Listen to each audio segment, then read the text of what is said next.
Welcome to Market Roundup, our monthly series with Inma Martinez, who is a deep tech, fantastic investor with a lot of insights into the financial markets, where we are going to share with you what's been happening in the markets, what you need to know, what are the key insights, and how can they help you in your startup moving forward when it comes to looking for funding.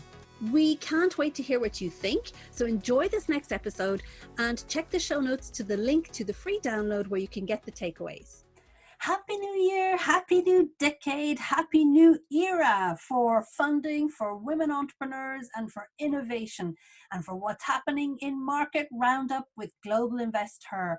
I'm your host, Anne Ravanona. I'm delighted to welcome you back for the beginning of our new series of Market Roundups to kick off this new decade. How exciting. And of course, I am joined by the wonderful, very, very, very talented and experienced Inma Martinez, who's going to share her wisdom with us about what she sees are the key trends already kicking off in January 2020. So in today's episode, which is our episode 2 of Market Roundup, episode 8 of Global InvestHer podcast, you're going to learn more about the rise of the female management teams and the rise of women entrepreneurs. Where are the next crop of women entrepreneurs going to come from? So we're going to share with you, of course, a couple of shout outs, and you're going to learn more about what are some of the great VC funds who are supporting female founders, who are spotting this trend. Where is the next generation of women entrepreneurs coming from? Where's the next generation of incredible women managers in startups? So you'll want to listen to this because Inma and I are absolutely sure this is a trend for the future. It's a trend for now, and it's going to make a difference. So enjoy this next episode. Can't wait to hear what you think. And remember, if you like this episode, don't forget to rate us and also to review. We would love to hear from you, and send in any questions you want on Twitter, on the Flick app, or on InvestHer podcast website. Can't wait to see what you think. Enjoy. So, hello from Paris. Welcome to Market Roundup, a new podcast by Global InvestHer that covers the money markets and the economic news affecting innovation, funding, and startups' capital requirements. My name is Anne Ravanona, and I'm CEO of Global InvestHer. And I am Inma Martinez, venture partner at Deep Science Ventures, which is an innovation institute for applied sciences. And we fund and we back young scientists that are disrupting industries. And I'm sitting here in London. Yay. So before we get started, Inma, do we have any shout outs to make? Well, I think the first shout out is to President Macron, interestingly enough.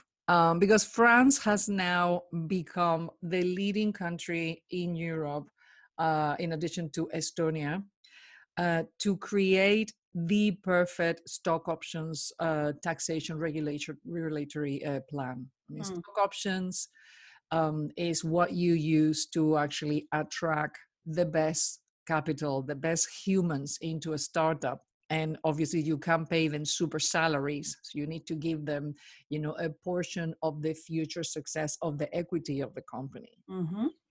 And last year in Davos, when, investors and presidents met, investors, VCs basically said, we cannot fund businesses if you put laws that make having stock options a complete nightmare. And when I say nightmare, certain countries in Europe, we're not going to name who, actually tax you on your stock options even before you have cashed the stock options. And even if your startup goes bust, you paid for your stock options in the present. I mean, that makes no sense whatsoever. And would you get that money back? I create a startup and I give you, and I give you 5% in 2020. And in that tax year, the government is going to tax you on your options. We don't know if the startup is going to be successful. We don't know at what price. They tax you based on what the investors paid. But you pay taxes on things that you don't even have cashed in. And obviously, nobody, that's one of the reasons why nobody wants to be in startups. They actually see it as a penalty. Like, I'm sorry, I'm paying taxes on something that I don't even know what you're going to do with the company. So France thanks to the Macron government, has finally changed the regulation, and you will actually paid when you execute your options, which in that case you'll have money to pay whichever taxes are there. Yep. And the world needs to take example, because only countries like Israel, Canada, Estonia, really got this thing nailed. And the rest of the nations, I know in Spain it's still a nightmare to create a company. You have to put 3,000 euros worth of capital, and there's no flexibility. I'm just hopeful that all of these will take examples based on what France will be doing now. But also it's a nice initiative that was led by a British fund, Index Ventures, because they felt that we just cannot continue to have this inefficiency. And I hope that countries, like active countries, Germany, Scandinavia, Ireland, will take example on this. Italy, for example, I know of many Italian entrepreneurs that are coming to London, and I'm like, why don't you fund the company in Italy? Oh my God, the amount of paperwork, it's regulation kills innovation in terms of administration. One of the best things the UK did 20 years ago was allow you to open up a limited company for just £1. Yeah. And the cost was 60 quid. I mean, when I used to tell my colleagues, they were flippant. They were like, what? No lawyers, no. I just go online. I do it myself. I don't need to hire lawyers. So even less expenditure for you as an entrepreneur. That's awesome. I'd say great high five to President Macron and to his team working to change the rules in France and to make it super competitive. And I think, it's jumping on the bandwagon as well. The timing is interesting, isn't it? I think, jumping on the fact that now Brexit is here, even though when he said about doing it, obviously it wasn't done yet. But I think that it's excellent. I know that, France wants to attract much more talent and wants to become the global, well, certainly the European hub for startup innovation. And so, great step. Thank you very much, President Macron. Keep doing it. Keep it up. And our friends VC firms are not just stopping at that. They have created like a little group of VCs that believe that sustainability is an important issue. So Early Bird is there, Project A, Holtzbring Ventures, Cherry Ventures. And they have created like an association or an alliance where they will force startups that they invest in to develop sustainability clauses. Sustainability is not just for the large corporations that need to create a green fingerprint in the world and take climate change into account. They believe that this is an issue for every person. So again, hooray for this modern mindset that is beginning to flourish in the world of money. Isn't it amazing? It's about time. It's an about time clause, I would say. And I think what's really important about what you're saying is that this clause, it's not just a pledge, it's actually legally binding. So whichever startups they invest in, they have to show that they are actually taking action. And I was looking deeper into what the article that you sent me, and they say it's about very simple actions that can be taken. Of course, take train instead of plane, we know that, but batch organizing meetings so that you're back to back over several days. That's an easy thing to do. Using local suppliers for your for catering and that kind of thing. So some easy, very practical things to do, but I think it's fantastic to see, and well done again to Early Bird for championing that, and to the other VCs to do it. Thank you for showing the way. Great shout out. And it's interesting what you just said, live locally, work locally, use your local suppliers. Inditex, which is this massive leader in retail, fashion retail, one of the key differentiators of their success versus other companies, and I remember I was at Goldman Sachs, and Goldman Sachs did their IPO. So I remember reading that investment document, is that all of their manufacturing was done by seamstresses in their region.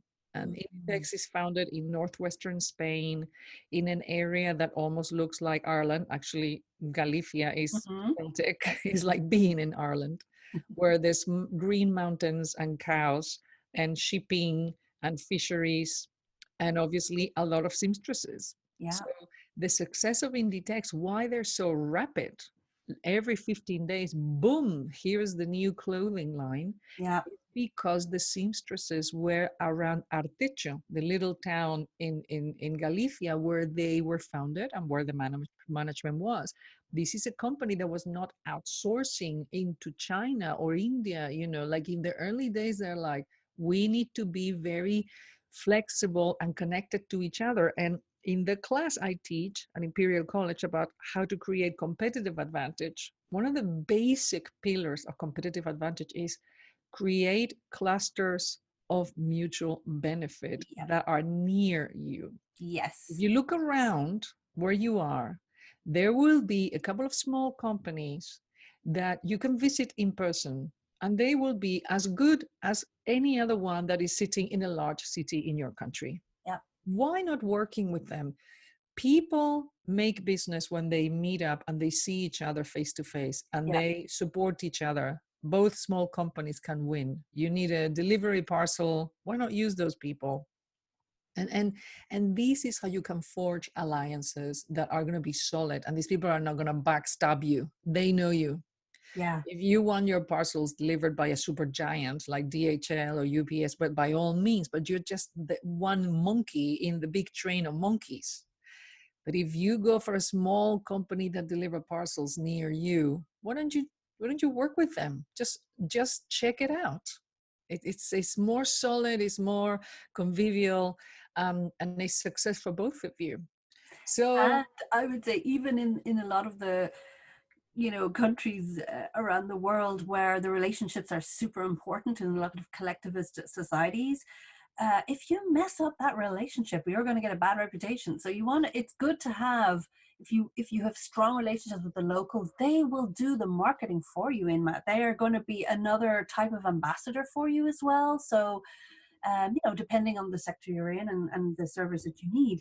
I totally agree. When you were saying all that, I said, she's talking about clusters. And I said, yeah, I was going to say, yeah, because, and it's amazing how, like in Ireland, that's one of the things that really made a difference when all the big tech multinationals set up there like 40, 30 years ago.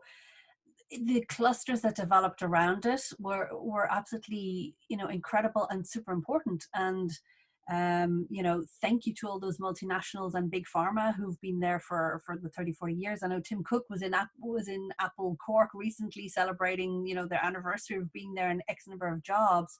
So clusters is the way to go. And I just the local, and I think thankfully it's again linking back to the sustainability piece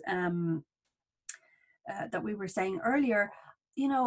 It's about creating a healthier environment for all of us. And when we invest in our local economy, we're creating jobs locally, and you never know when somebody is going to need that job and how it's impacted and how many families are dependent on that. So let's keep doing local, thinking global and doing local.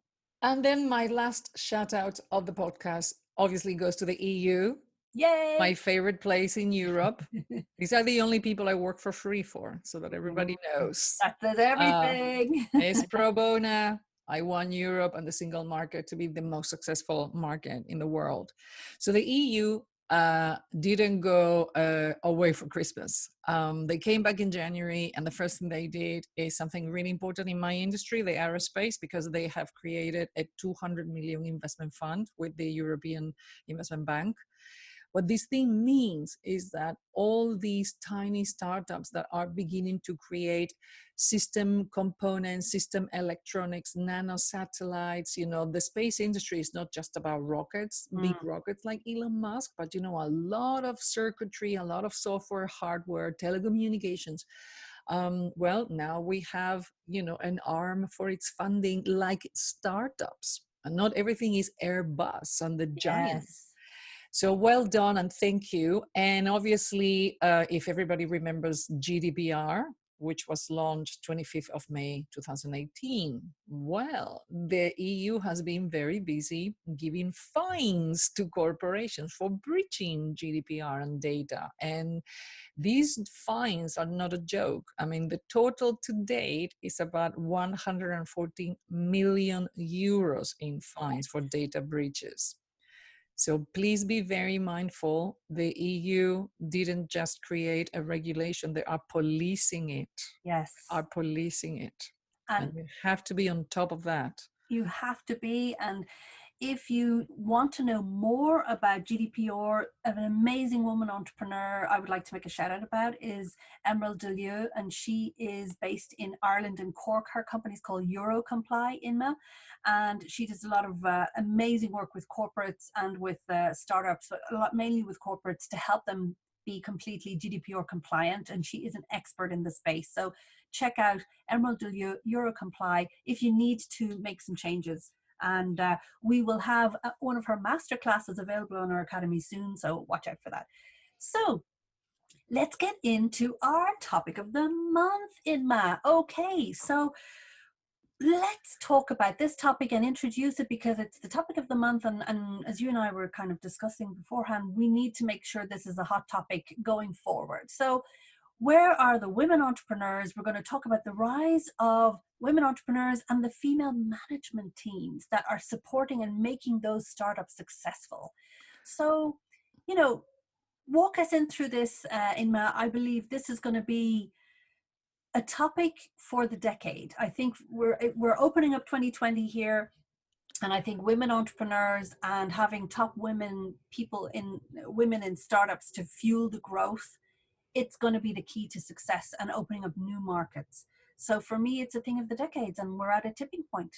Take it away, Inma. What's your point of view on this? My point of view just came out when I was researching what had happened to the funding. I always search, okay, which female founders got funding this month? And then I started reading all the lists, and there were a bunch of guys. And I'm like, okay, not a big surprise. But I started to look at the management teams of these companies. And I came across a picture in which I saw that there were more women than men. And I thought, this is interesting. What a lovely team. It's shocking to see that there are more women than guys in this picture. Who are these people? And these people is a startup in Israel. And the name is Ubeya, Ubeya. Okay. And if you look at what they do, it's a software company. It's designed for companies that they need to manage freelancers, the gig economy. So you need to manage the schedules. People just work X number of hours. You know, imagine the bikers in Deliveroo. You know, it's really complicated to digitalize that aspect of a business with so many entrants coming in and out. And you don't have full-time employees, but a bunch of circular economy employees. And very, wonderful round, not too big, 3.5 million. Their current investors, which were, I think it was Magma, participated. But then I thought, who are the people in this picture? Why do I see so many women? I hope they are not all secretaries, the typical operations manager, meaning, office administrator. No. So if you go and you look at them, you see that the women in this company are in charge of real fundamental, vital areas of the business. Sales account management. Basically, these are your clients. You need to sell. Client management, marketing, content marketing, graphic design, UX, UI, branding, it's all the women. The women are there. The growth engine part. The growth engine. I mean, if you don't sell in this world, you could have the most fantastic software developers, and your CEO could be like, amazing, could be like, Satya Nadella of the CEOs. But if you don't sell, if you don't look after your customers, you just go bust. Yeah.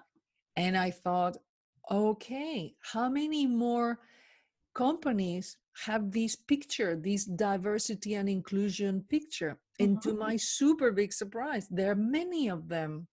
So when the media and the industry question and governments why there are not more women funding businesses, that is the wrong question. Because women are indeed inside the fabric of management. And many of the rising startups that are coming through the ranks in 2020, and they are put in vital, crucial positions of delivering asset value into the business, which is really important. So right now, you may have a bunch of women that are part of the management of a startup. And if that startup grows and they actually sell, everybody makes nice money, they will fund businesses. They have now been inside one, they have delivered, and they will come up with their own, this time I'm going to do my thing. This Exactly. is exactly the DNA of how you launch yourself into being a founder. And I think it's exactly also very often part of the DNA for women who want to make sure they can do something. It's true, it's just we like to prove to ourselves that we can do something really well. And also it may fit, part of our career trajectory to start off working for a successful startup, maybe have a child during that time before launching out on your own.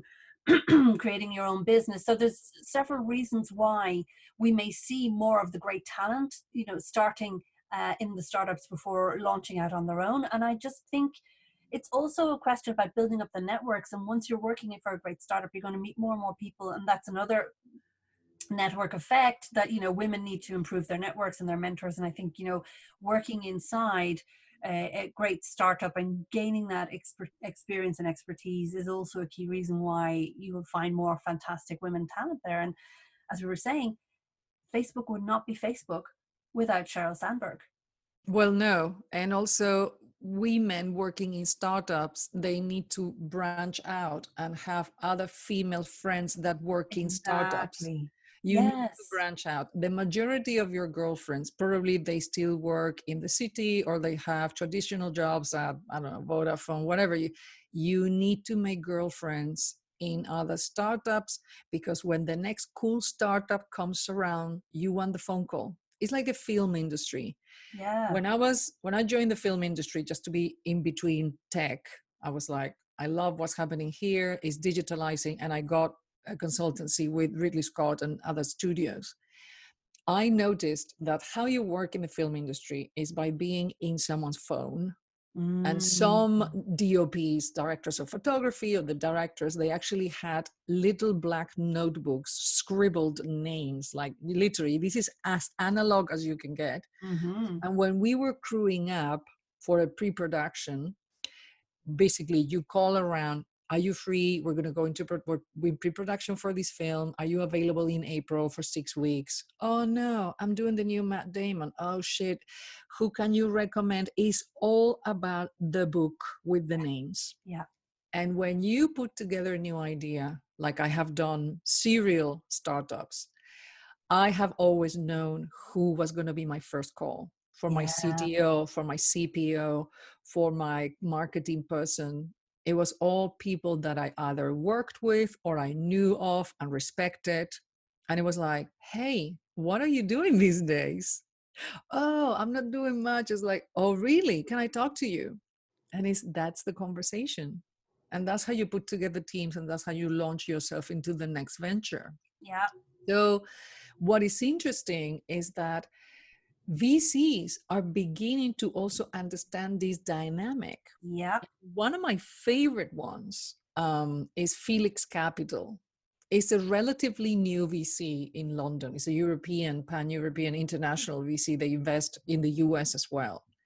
And what I find extremely interesting about Felix, which, by the way, congratulations, they just raised 300 million for their third fund. I mean, hello, well done, guys. Fantastic. That's what we're talking about. It's linking back to our previous episode, Inma, where we're saying we need more mega funds in Europe, no longer the 5, 20, even 50 million. We need the the six-figure funds, the big ones. Yeah.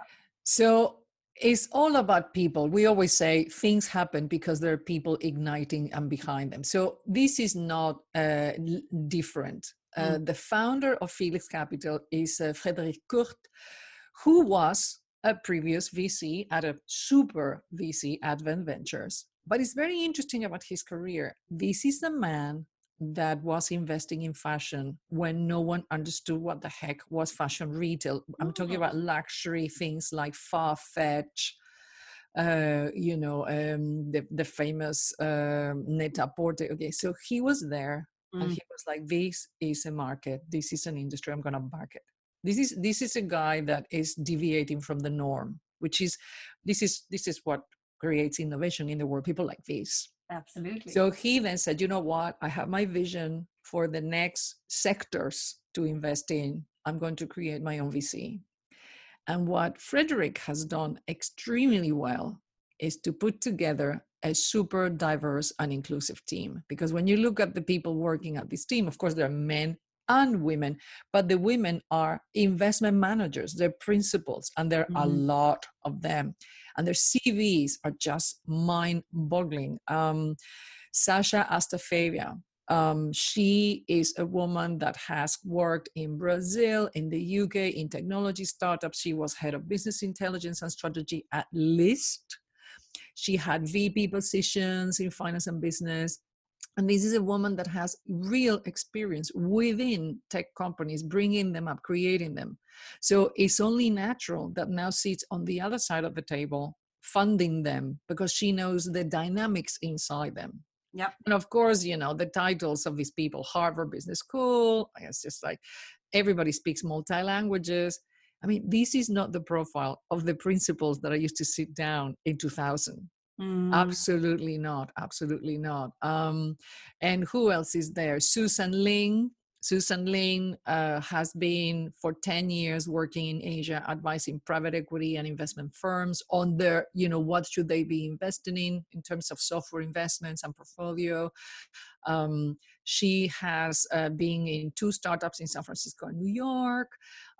She has been director of strategy. I mean, this is, again, another high performance investor that comes with a huge entrepreneurial experience. It's a super dream. Stellar team and stellar experience, and also shout out to Antoine, to Antoine Nussenbaum as well, who's the co-founder. And as we were saying, he's a great guy, and who, you know, happens to be married to a very successful woman entrepreneur, Gabriella Hersham, the founder of Huckletree, that's expanding and doing amazing things and supporting female founders as well.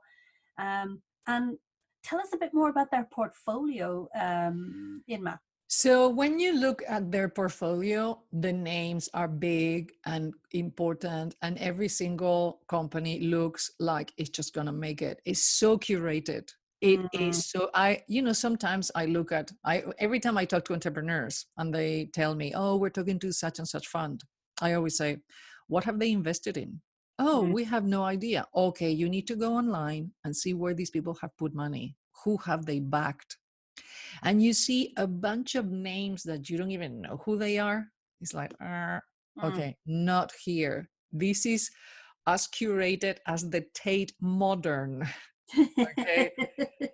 So just to highlight where they have backed women-led businesses, of course, you have fashion labels. Felix, you know, has a huge experience in this, and you have labels like Anne Bing, which of course founded by a woman, Annika Meller. But then you start moving down the line and you see the new emerging sectors of the 2020 decade. Food, okay, and you have companies like Frischti. And who do you find? Co-founders, Quentin Vasher and Julia Bijoui. There you go, a co-founder woman. Yep. Who is this woman? Well, this woman is a strategist. You know, she is co-founder and co-CEO. This is just interesting, co-CEO. So these two people want to work in a team. There's no hierarchy. This is the horizontal chief of. Yes. Okay. Which is very interesting because many VCs will not like this. And here again, you see Felix Capital saying, if that's how you guys want to work, you want to split the CEO role, by all means, go ahead. It's a super innovative approach about letting people work the way they feel is right for them. Yeah. And obviously, interesting is a French business. You know, if you go on LinkedIn and you're like, who is Früchti? When it's like, les services food qui va vous changer la vie. Okay, these people are going to change your life with food, okay? Which is very passionate. You know, 10 years ago, someone would have said, well, what a fluff sentence. But it resonates with me. It's cute and charming. And this is what gets to people. You know, there is not a ruling over your head as to, oh, you need to do things like the man. No, or like the industry, the traditional one spectrum. You can be as fluffy as you want. Yeah. You can do. So I felt really happy about, you know, they're backing this company. Food is a massively important sector for investment because society is changing from just consumption because you're hungry and you want junk food, or you need to put food on the table, as the sentence says, but because food is the future of nutrition. Your health will be based on how you eat. Yes. Is something as scientifically proven as you want to get it. And therefore, for nutrition, for prevention of illness, and for aging, anti-aging. and health, you know, you want to be healthy, it's about what you eat. It's not about just taking supplements and going to the gym. It's about what you put in your gut. Yes. Who have they backed as well? Of course, Goop. Yay. I'm a big Gooper. I say it with pride. Pay attention to what these people tell you. Just read it, let it sink. If it resonates with you and you want to learn more, just go for it. It's actually the best Bible for how to look after yourself in so many areas, emotionally, with nutrition, with beauty. I love Goop. So not a big surprise that Felix backed invested there. And check out their new Netflix series. Hey, we were saying how great their podcast is, but also check Goop out the new Lab. Netflix. It's fabulous. Watch it. So which are the other sectors? Job Today is a co-founder, Paulina Montano, and she's COO. So it's about employment, another employment company, yeah, you see? Or the Goop for Men is a company called Manual.co. So there are 2 male co-founders, but the head of growth is a woman, okay? Ira Krashakovskaya, the head of growth, another startup that puts in the grow the business sales stuff. A woman is there. It's super interesting. And you know what? And I'm going to say something that is just going to bring me maybe some trolls on Twitter. Technology today is so standardized. Technology works. The software is there. What language you want, PHP is there. It's not like before where you needed like the mega hacker, whatever. No. It's like you want to study how to code? Bingo, there you go. So the barrier of risk or danger or the need for, I need a super talent is lower, much lower than 10 years ago. So where is the new ground for competitiveness? Like where you need to put there someone really talented? Growth, sales, brand, marketing. And guess who's been there traditionally? Women. I joined Cable and Wireless in the strategy team. And what did these people put on my lap that nobody in the team wanted in 1997 because they thought it was unimportant or too small a revenue for the large telco? Internet protocol services. That's how I became Miss Internet. I got what nobody wanted. And not only did you get it, you just, I know. You ran with it, exploded it, and just in the past, 10 years ago, people thought that marketing was a fluffy thing. Yeah. And that's why, well, give it to the women. Yes. Well, welcome to the brand having asset value. Welcome to the brand being embedded in the product features so that your consumers know that you're behind that feature, that yes, exactly. Otherwise, there is a disconnect. Yeah. Good branding, good marketing help you sell and create customer loyalty. Yeah. Well, there you go. The females are all there. It's so interesting to see how this has fluctuated to really put women in the positions of relevance that they always had. But oh, now those things are super relevant. Well, thank you. Thank you. And thanks for realizing now in 2020. I'm so glad you realized now and not in 2030. Well done, you. Absolutely. And I love that, you've spotted this trend and we're calling it out and we're saying, hey, take heed, because as you said in the opening phrase of this, where are the women? Where are the women entrepreneurs? And where are the women leaders? The women have always been there. And so there's all this bullshit about, I can't find great women leaders, I can't find great women founders. How does Felix find these great women? Because I remember saying to Antoine and saying, hey, Antoine, congrats on everything you're doing and an incredible female founder portfolio. And he says, you know what? We didn't even set out to do it. It just happened because they were just so brilliant. We spotted the talent. We spotted women making change in important sectors and we wanted to back it. So, and now, it started off as not being part of their philosophy and way in doing things, but now it's embedded, like you're saying, it's part of their brand. And the other interesting section in their portfolio is the rise of mental health businesses. And again, the women are there. So you have Mejirui Inc. in the US, founded by Noura Shakijira. You have Shine Text, founded by two women, Naomi Hirabashi and Marn Lide. And I love Shine. Shout out to the Shine ladies. It's an incredible mindfulness app and meditation app, and they've I use it every day and in the evening. Please check it out because it's all women voices and it's just fantastic if that's what you're into. But it's just that they're really, they really do short, sharp meditations that make sense and a lot of self-affirmation, and I find it extremely helpful to manage my mental health and stress. And Peanut, which is connecting into what Shine Text does. Peanut is a connecting women that have been mothers or are thinking about becoming mothers. Is again, you go into the micro level of society and how people engage with each other and they feel that they belong, the tribes, you know? And so it's very well connected to, mental health, being supported by others.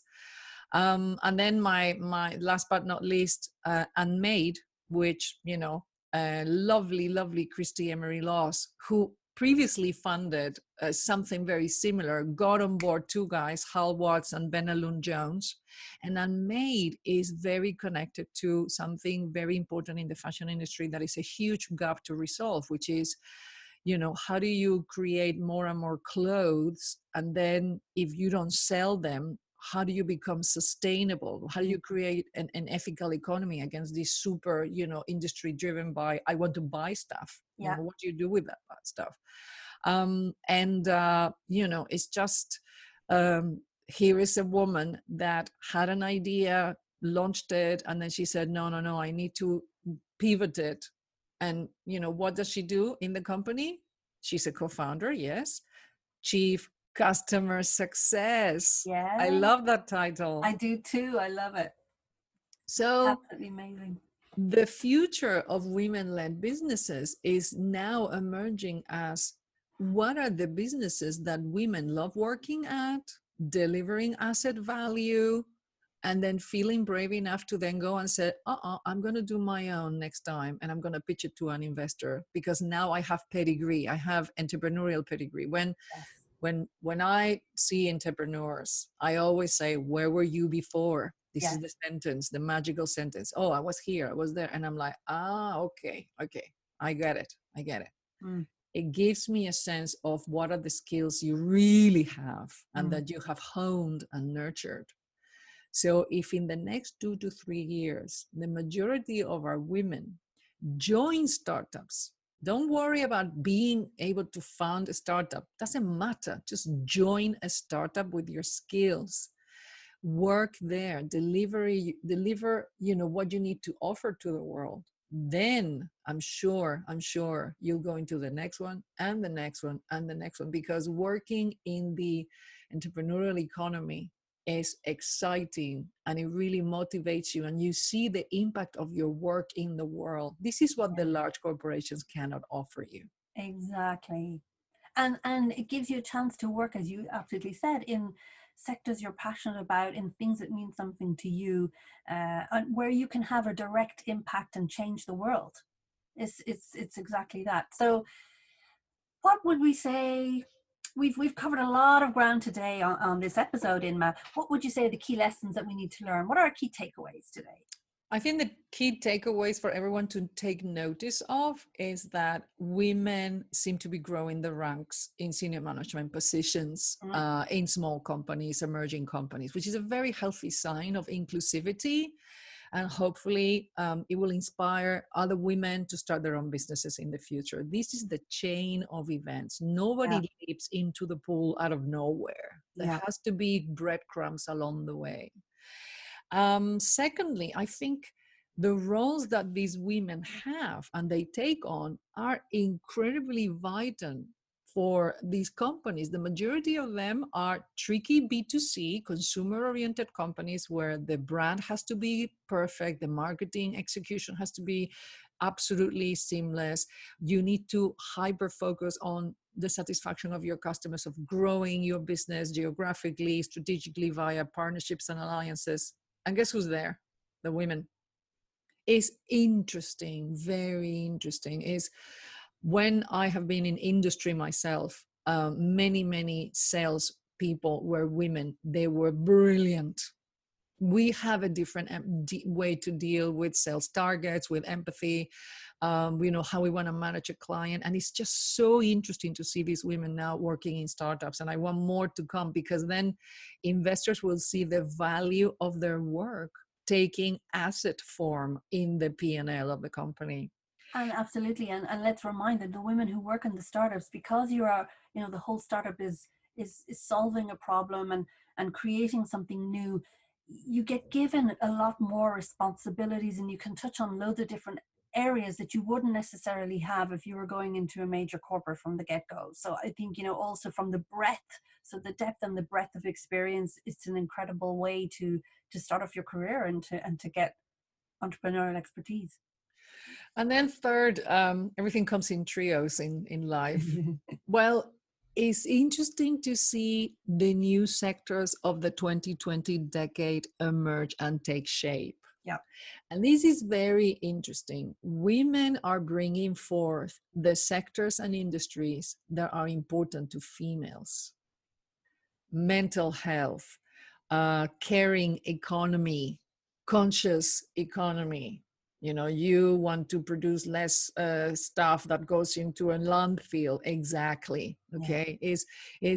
And these sectors are beginning to show that not only they will grow exponentially, but they will actually impact industries, because they will become important things to discuss at economic level, in the big grown-up world. So it's so exciting to see VCs realizing of this potentiality, and therefore being willing to listen to the women that are going to pitch to them emerging evangelical things. I know it's one of the things that some people feel a bit funny about. It's like, how soon do you get into a sector? Yeah, because all investors want to jump into a sector that really you have facts and figures that this is going to go up, rather than that this is just a fade. So my advice, if any of you is involved in a new emerging sector, get your facts super nailed to the wall, because it's not just about painting pictures in the sky of futures. You have to back whatever you explain the future is going to be. And I've been doing that my entire life. When I have created businesses, or when I have told my CEO, listen, Dick, we need to do this. I had to put facts and figures behind my assumptions. But you can do it. You have to dig. You have to do your research. When you go to your investor, you acknowledge that this is an emerging sector that you're pitching, which is where the opportunity lies. But at the same time, you've done your homework to prove that this is real. That is not a dream that you had one fine morning when you were drinking cafe latte. Yeah. It's a real, well researched opportunity. Amazing. I mean, so many nuggets of wisdom in what you've just said, and beautifully summed up. Thank you so much, and thank you for sharing all your wisdom so generously, and your experience. I mean, you are incredible, and I just love the way you get straight into the key trends. You spot the trends. You want to highlight that and show the way. So that everybody can benefit from it. And I mean, thank you so much for being so amazing. And thank you for a cool episode. And I just say one to watch, because we know this is going to continue, and so we're going to pick this up again in future episodes, aren't we? Thank you, Anne. And what I would say to our listeners, thank you so much, you guys. We know that you loved our previous podcast. We know that you would be listening. What I would ask is, put on the table, what are the things that concerned you? Yeah. Ask us questions. I know the podcast is just once a month, but we're here 24/7. This is a conversation. I always said, this is a conversation, and you guys need to participate. Feel free to suggest topics. Feel free to offer comments to what we said. This is your voice, what we want to hear as well. Absolutely. And the different ways you can do it is on Twitter. When we share the episodes, when they go out, chat with him and myself on Twitter. Let's get the conversation going.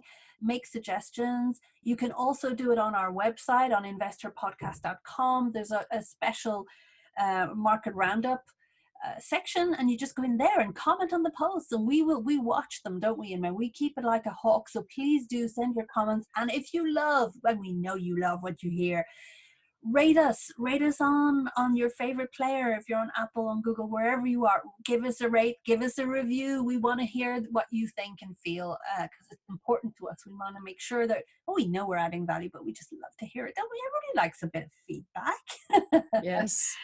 So in a way to wrap up this episode, I want also to invite you to link back to episode 3 with Anya Nowitzki from Vule Capital. If you want to learn more about another VC based in London and investing in European female founders, check out that podcast session, episode number 3. And also look out for a future episode that's going to be coming out after this one with Shelley Porges, where I dig deep into Beyond the Billion, and you'll hear more about the $1 billion fund for women, where she basically has over 80 VC funds from around the world who've made pledges to invest in female founders. You don't need to go looking. Where are they? Check out Beyond the Billion website. They have a link to a list of all their pledgers. So check out that upcoming episode. Thank you so much, Inma.